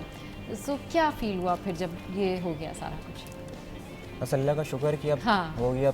अभी कोई नेक्स्ट फ्यूचर कुछ ऐसे कोई प्लान्स हैं कि नेक्स्ट कुछ सोचा है कि कोई इंशाल्लाह इसमें एडवांसमेंट लाएंगे हम लोग, बहुत सारी चीज़ें और ऐड करेंगे हेलमेट में। अच्छा, मज़ीद इसी के अंदर चीज़ें और ऐड ऑन करने का सोचा। तो क्या उज़ैर क्या है थॉट, क्या इसमें क्या क्या चीज़ें और ऐड? हेलमेट के अंदर जो ना बाइकर्स होते हैं ज़्यादातर, बाइक के वाले, वो लोग हेलमेट के अंदर अपना फ़ोन अटका के घूमते हैं ज़्यादातर। हाँ, ये कोई तो इनका कोई हम लोगों ने जो ना सोचा है कि इसके अंदर एक कॉलिंग का सिस्टम भी लगा दें, ताकि अपना बटन उनको फ़ोन ना लगाना पड़े और वो ब्लूटूथ आई थिंक टेक्नोलॉजी, वो अंदर ही सिम लगी होगी। अच्छा, अंदर ही उसके। अरे वाह भाई, यू नो वो स्लाइड करके अपना सिम वाला जो है ना हेलमेट हो जाएगा। ज़बरदस्त, वाह वाह वाह, ये तो बड़ा ज़बरदस्त है। तो ये कब तक आप एग्जीक्यूट कर रहे हैं, ये ज़रा बताएं ना। इंशाल्लाह नेक्स्ट ईयर तक ये हो जाएगा। नेक्स्ट ईयर तक भाई ये जो है वो सिम वाला हेलमेट जो है आ जाएगा। सर ये देखें स्टूडेंट्स की जो आइडियाज़ हैं कुछ इस तरह से, ये आपको लगता है ये idea it will go great?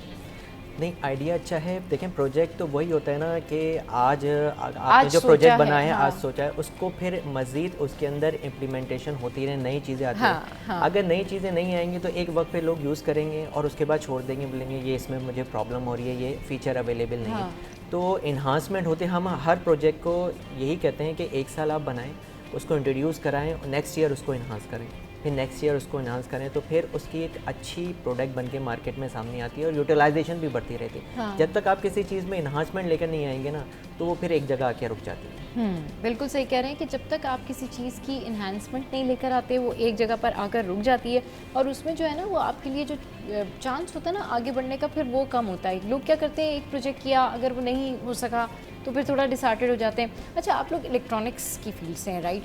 तो आप क्या एडवाइस करेंगे बाकी जो स्टूडेंट्स हैं उनको, जो इलेक्ट्रॉनिक्स की फील्ड में आना चाहते हैं? कैसी फील्ड है, चूज़ करना चाहिए, नहीं चूज़ करना चाहिए, और आने के बाद इस तरह की जो हेल्दी एक्टिविटीज़ हैं उसमें पार्टिसिपेट करना चाहिए या नहीं करना चाहिए? हम लोग यही बोलेंगे कि इलेक्ट्रॉनिक्स के अंदर आपको चूज़ करना चाहिए अगर आपका माइंडसेट इस तरह का है तो। सही, क्योंकि काफ़ी ज़्यादा बड़ी फील्ड है, आपको काफ़ी ज़्यादा ऑप्शंस मिल जाते हैं इलेक्ट्रॉनिक्स के अंदर आके। उसके अंदर प्रोग्रामिंग भी आ जाती है, डिज़ाइनिंग भी आ जाती है, मैन्युफैक्चरिंग भी आ जाती है, काफ़ी ज़्यादा आपको ऑप्शन मिल जाते हैं काफ़ी इलेक्ट्रॉनिक्स। वास्ट फील्ड है। सही, तो उसके अंदर काफ़ी ऑप्शंस होते हैं। सही, आप लोगों ने क्या सोचा फ्यूचर में क्या करेंगे आप लोग?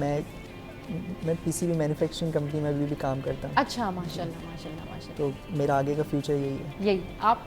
मैं BS करने की सोच रहा हूँ इलेक्ट्रॉनिक्स फील्ड में। BS करने की सोच रहे हैं, सही। तो जितने भी सारे स्टूडेंट्स इस वक्त देख रहे हैं और उनको ये फील्ड चूज़ करनी हो अगर, तो डेफिनेटली आप बिल्कुल करें, क्योंकि जिस तरह से हसनात ने बताया, जिस तरीके से अभी जो है वो बताया उज़ैर ने कि ये बड़ी ज़बरदस्त फील्ड है। सर आप क्या सोचते हैं कि स्टूडेंट्स को जो है वो अपना करियर जिस तरह वो आगे परस्यू करते हैं या लेके जाते हैं, उसमें उनको जो यूनिवर्सिटी वो चूज़ करते हैं या कॉलेज जो वो चूज़ करते हैं, कितना अहम किरदार अदा करते हैं यूनिवर्सिटी और कॉलेज उनके इस तरह की करियर मेकिंग में, इस तरह की पर्सनालिटी डेवलपमेंट में, इस तरह के जो है वो प्रोजेक्ट मेकिंग में एंड ऑल दैट? किसी भी स्टूडेंट्स के जो कॉलेज या यूनिवर्सिटी वो चूज़ करते हैं, वो उनका फ्यूचर या यूँ कह लें बैकबोन है। अच्छा, अगर आपने सही इंस्टीट्यूशंस का या इंतखाब नहीं किया है तो आपकी नॉलेज भी ज़्यादा इन्हांस नहीं होगी। जैसे हमने आपको बताया कि जो है ना, हम पूरे सिंध में वाहिद इंस्टीट्यूट हैं जो सिलेबस के साथ साथ जो मार्केट में नीड है हम वो भी पढ़ाते हैं। सही। और उसके बाद जैसे हम हर साल प्रोजेक्ट एग्जीबिशन कराते हैं, ताकि बच्चों का मोरल भी हाई रहे, हाँ। ताकि उनको पता चले कि जो हम बना रहे हैं मार्केट हमें अप्रिशिएट कर रही है, हाँ। और हमारी चीज़ इंट्रोड्यूस हो रही है। अगर हम ये नहीं करेंगे, एग्जीबिशन नहीं लगाएंगे, मार्केट में लोगों को, बच्चों को इंट्रोड्यूस नहीं कराएंगे, तो हमारे बच्चों को जॉब्स भी नहीं मिलेंगे, क्योंकि मार्केट जानती ही नहीं है। तो जब हम ये एक्टिविटीज़ कराते हैं, हेल्दी एक्टिविटीज़, तो मार्केट हमारे स्टूडेंट्स को पहचानती है, वो हमें इंटर्नशिप और जॉब पे अडॉप्ट करती है इमीडिएटली। हमारे अमूमन स्टूडेंट जो हैं 3rd ईयर पास आउट भी नहीं होते हैं और उन्हें जॉब मिल जाती है, जैसे उज़ैर ने आपको बताया। हमारे यहाँ सब्जेक्ट्स न्यू पढ़ाए जाते हैं, नई मेथोलॉजी के साथ पढ़ाए जाते हैं। अमूमन इंस्टीट्यूट करते हैं कि जो सिलेबस उनको प्रोवाइड किया जाता है बस उसी को ही फॉलो करते हैं, लेकिन हमारे जो मैनेजमेंट है, हमारे कन्वीनियर हैं मोहसिन साहब, उनके इंस्ट्रक्शंस हैं कि आप नई मेथोलॉजी अडॉप्ट करें, जो मार्केट चाहती है उसके हिसाब से बच्चों को डेवलप करें, ताकि बच्चों का मोरल भी हाई रहे और मार्केट भी हमारे इंस्टीट्यूट को अप्रोच करें। सही। आप लोगों का क्या मैसेज है स्टूडेंट्स के लिए?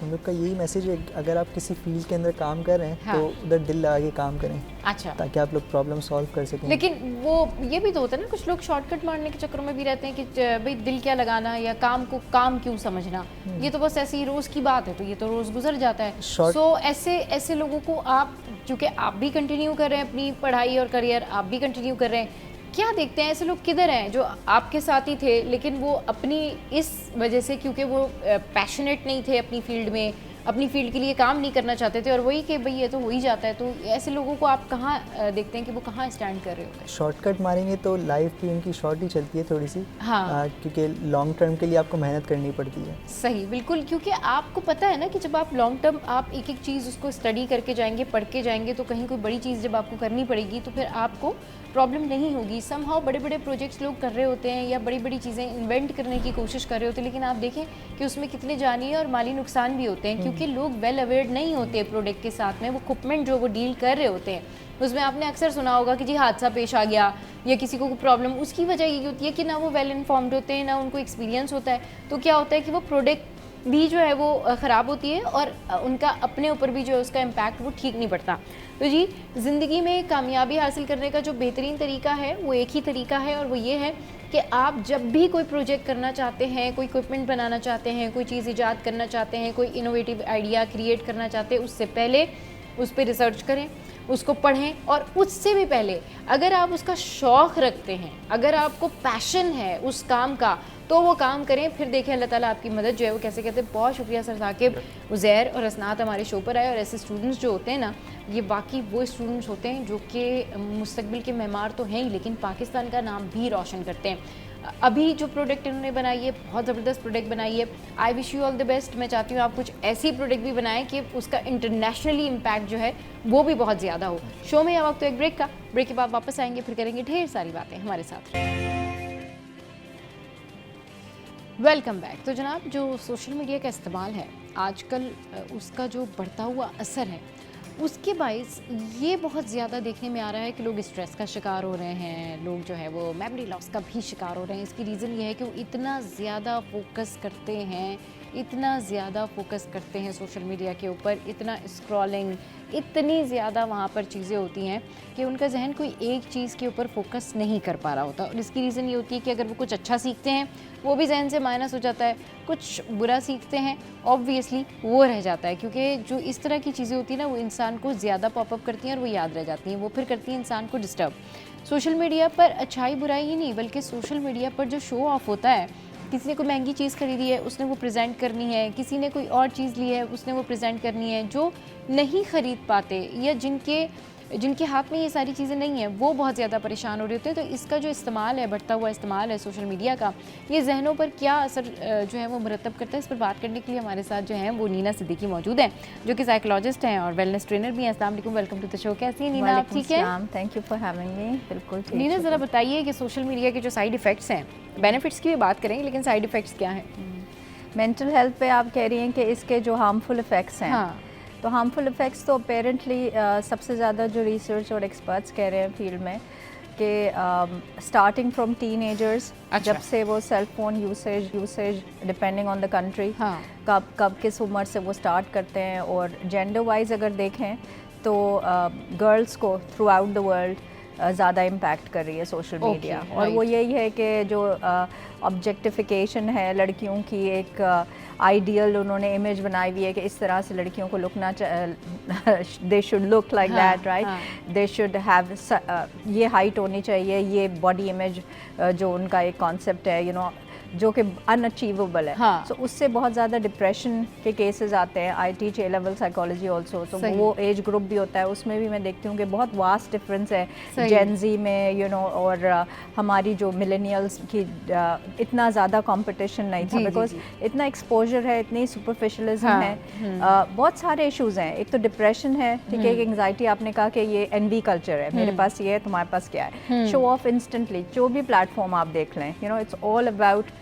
I've got this now and I want the validation। अब मुझे अप्रूवल चाहिए, मुझे तालियां चाहिए, मुझे लाइक्स चाहिए। इसमें क्या हो रहा है कि आप एक्सटर्नल वैलिडेशन सीख कर रहे हैं, आप सबको सिखा रहे हैं कि आपने ये पोस्ट डाली तो अब आप देखेंगे कितनी लाइक्स हुई, कितने फॉलोअर्स हुए, कितने कमेंट्स आए, नहीं आए तो you going to be, you know, have a downer, कि आप डिप्रेस हो जाएंगे। And one thing people should know about it कि if you have a good content, अगर आपका कंटेंट अच्छा है और अगर आप कोई ऐसी चीज़ सोशल मीडिया पर पोस्ट कर रहे हैं इस यकीन के साथ कि इट विल वर्क ऑन, मतलब तो वो चलेगा, उसके लिए आपको एक तो टेंशन लेने की ज़रूरत नहीं है। और दूसरी बात ये कि अगर सोशल मीडिया पे आपका कोई करियर बना हुआ है तो बात समझ में भी आती है। अगर सोशल मीडिया पर आप सिर्फ स्टॉकिंग कर रहे हैं, अपनी पिक्चर डाल के जो है वो इंस्टाग्राम पे या कहीं पर भी आप ये टेंशन ले रहे हैं कि उसके ऊपर कितने लाइक्स आए, कितने व्यूज़ आए, आई थिंक ये एक एक्स्ट्रा स्ट्रेस नहीं है नीना? हाँ बिल्कुल, ये चीज़ें ना कंडीशनिंग होती है शुरू से। मैं प्री स्कूलर्स को भी 6 साल पढ़ा चुकी हूँ। जी। तो मैं बिकॉज मेरा एजुकेशन की फील्ड से भी ताल्लुक़ है, I have a bachelor in education from Australia. So मैं देखती हूँ कि बच्चों को मोटिवेट कैसे करना चाहिए। एक्सटर्नल मोटिवेशन जो है वो लॉन्ग टर्म में दुनिया हर वक्त आपके लिए तालियां नहीं बजाएगी। Right, you have to learn to start clapping for yourself, right, and giving a pat to yourself. So मैं जब बच्चे कुछ भी अपनी छोटी छोटी माइलस्टोन्स भी अचीव कर लेते थे कि कुछ भी उन्होंने किया, तो instead of giving them stars all the time और you know I tell them wow, you know, you working hard, effort को जो है वो ज़्यादा, जैसे आपने कहा ना कि if you go on resiliency का जो फॉर्मूला है कि एफर्ट पे आप ज़्यादा फोकस करें, यू नो, प्रोसेस पे instead of the outcome change हो सकते हैं, बट आपने you did your best, that's what matters in the end. So बच्चे जब करते थे तो मैं उनको शीशा रखती थी और मैं कहती थी give yourself a smile now, you know, and the other teachers would, you know, ये क्या कर रही हो? मैंने कहा okay, I will tell the child के clap for yourself, you know, give yourself a high five. तो वो ऐसे भी हाई फाई करने भी सीख गए, तो खुद ही करते थे कि दूसरों की ज़रूरत नहीं है कि आपके लिए क्लैप करें। ये चीज़ अगर आपके अंदर हमेशा से आ जाए कि आपने अपना सबसे बेस्ट चीयर लीडर होना है, तो दुनिया अगर आपको वैलिडेशन नहीं दे रही, ये सारे डिप्रेशन, एंग्जाइटी के इश्यूज़ क्या हैं कि दुनिया मुझे एक्सेप्ट करे। इट्स अ ह्यूमन नीड कि सब मुझे लाइक करें, मैं बिलोंग करूँ किसी ग्रुप से, यू नो, लाइक आइसोलेशन जो है वो it's against human nature. I understand, we all understand that, लेकिन उसकी बाउंड्रीज क्रिएट करना बहुत ज़रूरी है कि एक लिमिट तक I would want other people to like me, right, and everybody is not gonna like me, right, and I am not going to revolve my worth, you know, around other people's liking me or not liking me। ये चीज़ change करने की ज़रूरत है, इसलिए कि लड़कियों में ये इश्यूज़ आ रहे हैं, बॉडी इमेज के इश्यूज़, ईटिंग डिसऑर्डर्स उसकी वजह से, एडिक्शंस उसकी वजह से आ रही हैं, बिकॉज डिप्रेशन में जा रहे हैं, तो you know they going to substance abuse. Non substance abuse भी यही हो रहा है, वर्चुअल एडिक्शन हो रही है, शॉपिंग एडिक्शन हो रही है, एल्गोरिदम्स की वजह से, यू नो, ये भी एक बहुत बड़ा इशू है। एल्गोरिदम्स से जिस तरह से हमारी यूज़र एक्सपीरियंस मैनिपुलेट हो रहा है इन प्लेटफॉर्म्स पे, तो ये सारे इश्यूज हैं। यू नो, इम्पल्स कंट्रोल नहीं है, आप कह रही थी कि फोकस नहीं है, ADHD के केसेस, अडल्ट ADHD अब इतना बढ़ता जा रहा है because you can't focus, right, it's addictive, because हर दफ़ा आप कोई चीज़ देखते हैं, it gives you a release of dopamine, right, so dopamine is addictive, right. कोई भी अगर आपको ये वाला केमिकल रिलीज करे, मीठा खाते हैं, डोपामाइन रिलीज होता है, you know, if you wear something nice, anything which makes you happy, you get dopamine and you want, the brain wants more and more of dopamine, बिल्कुल सही। So you know, you scroll, doom scrolling की जो आपने बात करी, it's a big issue now, everybody wants to stop it, right. सही, बिल्कुल ठीक कह रही हैं कि ये सबको जो है ना वो रोकना चाहिए। अच्छा, सोशल मीडिया का जो बढ़ता हुआ एक इस्तेमाल है, ज़हनी सेहत ये जिस तरह से मुतासिर कर रहा है, नीना ने भी बहुत ज़्यादा इसके बारे में बात की है, तो अब ये सूरत हाल होती है कि जो ये इस तरह से इसका जो यूज़ है, जो यूथ कर रही है, जो लोग कर रहे हैं, ये तो एक बात हो गई, इसका इस्तेमाल हाउसवाइफ्स भी कर रही हैं, इसका इस्तेमाल वो लोग भी कर रहे हैं और इतना अननेसेसरली कर रहे हैं जिसकी वजह से वो अपनी ज़िंदगी में मज़ीद प्रॉब्लम क्रिएट कर करके लेके आ रहे हैं। अब क्या होता है कि सोशल मीडिया पर जिस तरह की चीज़ें दिखाई जा रही होती हैं, लाइक जैसे कि कोई बहुत ऐसी मशीन आ गई है जो कि ज़िंदगी आपकी आसान कर दे और सारा कुछ कर दे। अब वो एक्सपेंसिव भी है, ठीक है, और वो है मतलब अगर कोई कहते हैं ना कि एआई टेक्नोलॉजी आ गई या रोबोट आ गया तो लोगों की जॉब्स जो है वो ख़तरे में पड़ गई हैं, सारा कुछ। रोबोट को ऑपरेट करने वाले लोग चाहिए, ठीक है ना। Robot can not replace you. इसी तरीके से दुनिया में कोई भी टेक्नोलॉजी अगर आ जाती है, ज़रूरत उसको कहीं ना कहीं से किसी इंसान या किसी न किसी मैनुअल चीज़ के थ्रू ही वो जाके ऑपरेट हो रहा होता है। तो इन तमाम तर चीज़ों की वजह से जो लोग जो है ना ज़्यादा परेशान है नहीं ना, और उनको ये परेशानी है कि जी दुनिया में जितनी भी टेक्नोलॉजी है ये हम आसानी से हासिल कर लें, ऑल्दो ये एक्सपेंसिव है। उससे क्या होता है कि जब आप कोई चीज़ अचीव नहीं कर पा रहे, भाई एक चीज़ मैं नहीं खरीद पा रही तो स्ट्रेस बढ़ेगा, लेकिन मैं उसे रोज़ देख रही हूँ, रोज़ सर्च कर रही हूँ, तो डेफिनेटली मेरा स्ट्रेस बढ़ा रहा है ना। यानी अगर दुबई में जो है वो नई गोल्ड की कलेक्शन आई हुई है, दुबई में जो है वो इस तरह की चीज़ें आई हुई हैं, पाकिस्तान में जो है वो इस तरह की कोई फैशन जो है वो मुतारिफ हुआ है, लेकिन वो कोई खातून, कोई लड़की या कोई और शख्स वो अचीव नहीं कर पा रहा। बट बार बार उस चीज़ को जब आप देखते हैं तो भाई फिर आप मेहनत करें ना कि आप स्ट्रेस में आके बस ये बैठ जाएं कि देखिए जी ये हमारे पास नहीं है, ये हम अचीव नहीं कर सकते और ये हमारे पास नहीं है। आपको तो मेहनत करने की ज़रूरत है, आपको तो मेहनत करना चाहिए उस हवाले से। जी ना, बिल्कुल आई एग्री विथ यू सबा कि हाँ ठीक है, अगर हम अपने स्टैंडर्ड्स रेज़ करने शुरू हो जाते हैं कि हाँ सोशल मीडिया पे इतना ज़्यादा सुपरफिशलिज्म और मटीरियलिज्म इतना बढ़ गया है कि हर हवस जो लोगों की होती है, ग्रीड, वो बढ़ती जा रही है, यू नो, और हेडनिस्टिक एडेप्टेशन हो जाती है। यानी कि एक चीज़ आपके पास आ गई, फॉर इंस्टेंस अब मुझे कोई जूता लेना है, ठीक है, मैं वो बार बार जूता अगर गूगल कर लिया मैंने तो एक से सारी ऐप्स जो हैं वो मेरी एक्टिविटी ट्रेस करेंगी, मेरी इंगेजमेंट, और मुझे एड्स देने शुरू हो जाएंगी। After every 2 post I would get an ad of a shoe. So क्या होता है कि अगर मैंने ले लिया, वो थोड़ी दिनों बाद मैं अगर उसको रेट करूँगी कि मुझे कितना अच्छा लगता है, it's gonna come down in couple of days only two, if I loved it 10 out of 10 it will come to 7। और ये होता है कि चीज़ आपको मिल जाए तो उसकी वैल्यू खत्म हो जाती है, फिर you want another one and then you want another one. So there is no end to greed. ये चीज़ जो है वो माशरे में बढ़ती जा रही है। ब्रांड कॉन्शियसनेस, अब की बच्चियाँ, हमारे ज़माने में हमें पता ही नहीं होता था ब्रांड्स, 1-2 ब्रांड का नाम। जब मैं I was 16 I just had 1 Kajal and 1 lipstick, that's about it. I didn't know अपनी ख्वाहिशात को जो लोग महदूद कर लेते हैं, महदूद का मतलब ये नहीं होता कि आप दिल मार रहे हैं, लेकिन आप ये समझें कि ख्वाहिशात जो हैं वो जितनी आप अपनी कंपोज रखेंगे, महदूद रखेंगे, उतना आपका स्ट्रेस जो है वो कम होगा। अच्छा, इस वक्त हमें ज्वाइन किया है मोहम्मद अख्तर अराई साहब ने, जो कि माहिर तालीम है, रिसर्चर भी हैं। अस्सलाम वालेकुम सर। वालेकुम अस्सलाम। कैसे हैं आप? ठीक है जी बिल्कुल। चलें बस एक ब्रेक लेते हैं, ब्रेक के बाद वापस आएंगे तो फिर डिस्कशन कंटिन्यू करेंगे। Stay with us. Welcome back. तो जनाब हम बात करें सोशल मीडिया के बढ़ते हुए इस्तेमाल के हवाले से। अच्छा जी, सर हमारे साथ मौजूद हैं। सर ये बताइए कि इसके क्या साइड इफ़ेक्ट्स हैं, what do you think on that, कि आजकल जिस तरीके से सोशल मीडिया का इस्तेमाल ज़्यादा हो गया है, ख्वाहिशें बढ़ गई हैं, रिसोर्सेज हैं नहीं, मेहनत कर नहीं सकते, पैशन है नहीं, नॉलेज है नहीं, लेकिन अचीव भी सारी चीज़ें करनी है और स्ट्रेस पे स्ट्रेस बने जा रहा है। फिर उसका गुस्सा आप दूसरों के ऊपर निकाल रहे होते हैं, अपने घर में निकाल रहे होते हैं, चीज़ों की एग्रेशन निकाल रहे होते हैं, आप अजीब तरीके से बिहेव कर रहे होते हैं, क्योंकि कहीं ना कहीं वो एग्रेशन आपके अंदर जा रहा होता है। तो ये क्या सर, किस तरीके से बंदा ओवरकम करे? देखिए, टेक्नोलॉजी कभी भी बुरी नहीं होती, उसका इस्तेमाल अच्छा या बुरा हो सकता है। सही। उसमें आप जैसे कि अभी आपकी इलेक्ट्रॉनिक मीडिया है तो अब डिजिटल मीडिया भी आ गया, एक कंपटीशन तो बन गया। अगर बहुत से ऐसे इदारे हैं जो अपने डिजिटल चैनल भी खोल के बैठ गए हैं, स्पॉट्स हैं, रील्स हैं, बहुत सी चीज़ें।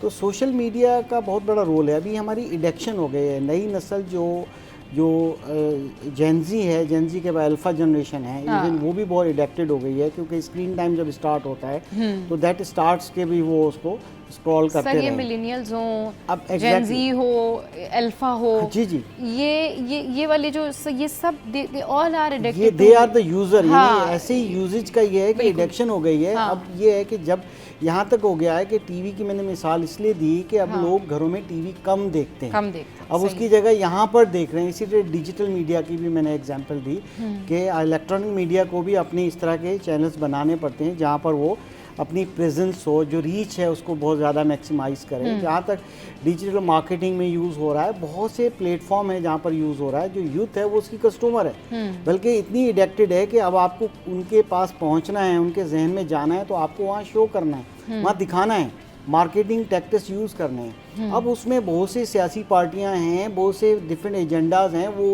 उसको करना चाहते हैं, वो अवाम के जहनों में जाना चाहते हैं। अब यहाँ तक मुशाहिदा है कि गांव देहात के अंदर भी जो बच्चे जिनको इतनी एजुकेशन नहीं है, वो सोशल मीडिया का यूज़ कर रहे हैं, वो सोशल मीडिया से इंस्पायर हो रहे हैं, वो उसको फॉलो कर रहे हैं। अगर किसी भी चीज़ को कायम करना है, चाहे कोई भी एजेंडा हो, अच्छा हो बुरा हो, उसमें उसके साइबर क्राइम की अगर हम बात कर लें तो इसका बहुत बड़ा मिसयूज़ भी हो रहा है, स्कैम भी हो रहे हैं। मतलब इतना बड़ा टॉपिक है कि 2-4 जुमलों में तो ये किया नहीं जा सकता कवर।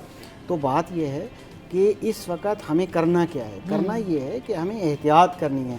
हमें बतौर टीचर मैं ये चाहूँगा कि ना सिर्फ हमें बच्चों को एजुकेट करना है, बल्कि पेरेंट्स को पहले एजुकेट करना है। इस मुल्क का जो सबसे बड़ा मसला है वो बच्चों की तालीम और तरबियत नहीं है।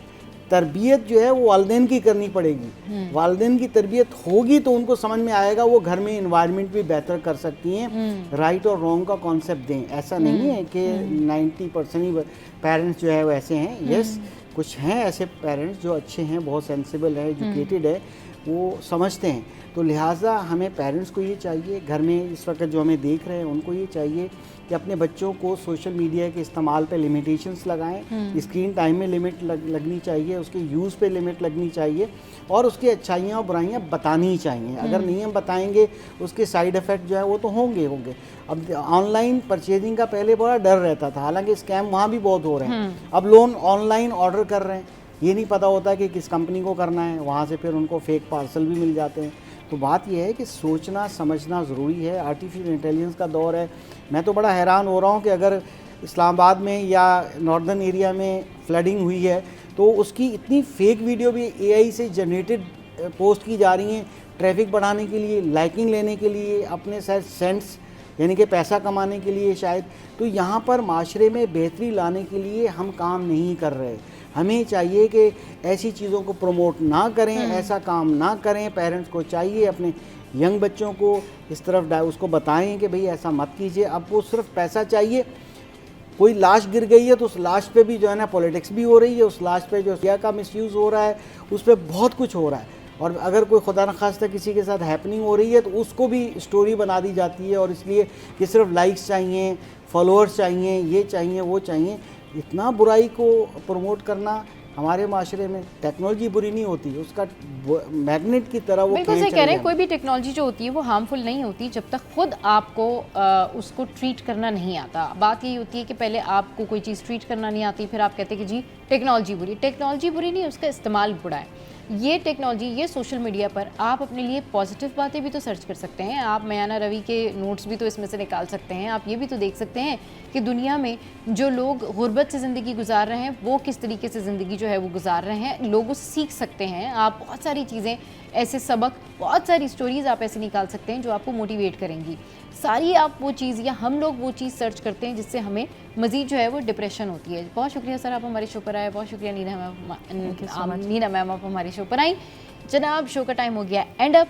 आज का शो कैसा लगा ये ज़रूर बताइएगा। हमारी सोशल साइट पर हंसते रहिए, मुस्कुराते रहिए। Keep watching City at 10।